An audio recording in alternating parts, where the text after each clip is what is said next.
Welcome back to one more cooking vlog.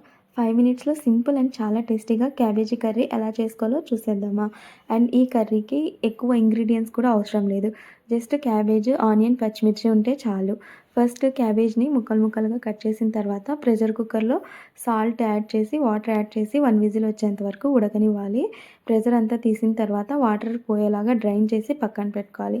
ఇప్పుడు curry కోసం oil వేడైన తర్వాత పోపు దినుసులు, కరివేపాకు, ఆనియన్, పచ్చిమిర్చి యాడ్ చేసి బాగా వేగనివ్వాలి. ఇందులోనే కొద్దిగా పసుపు కూడా యాడ్ చేయాలి. మేము సాల్ట్ ఉడికించేటప్పుడు మర్చిపోయాము, అందుకని ఇప్పుడు యాడ్ చేసాము. ఇవంతా బాగా కలుపుతూ ఆనియన్ మగ్గేంత వరకు వేగనివ్వాలి. ఆనియన్ మగ్గిన తర్వాత మనం ఉడికించిన క్యాబేజీని యాడ్ చేసుకోవాలి.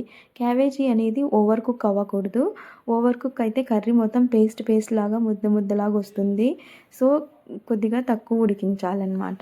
ఇప్పుడు క్యాబేజీ మొత్తం యాడ్ చేసిన తర్వాత ఒక 3-4 మినిట్స్ బాగా కలుపుతూ బాగా ఫ్రై చేయాలన్నమాట. క్యాబేజీ స్మెల్ పోయేంత వరకు. అంతే. ఫైనల్‌గా పుట్నాల పౌడర్ లేదా చిల్లీ పౌడర్ యాడ్ చేసుకోవాలి. యాడ్ చేసి బాగా కలుపుకోవాలి. అంతే, టేస్టీ క్యాబేజీ కర్రీ రెడీ. ఇది చపాతీలోకి, రైస్‌లోకి దేనికైనా బావుంటుంది. అండ్ వీడియో నచ్చితే సబ్స్క్రైబ్ చేయండి.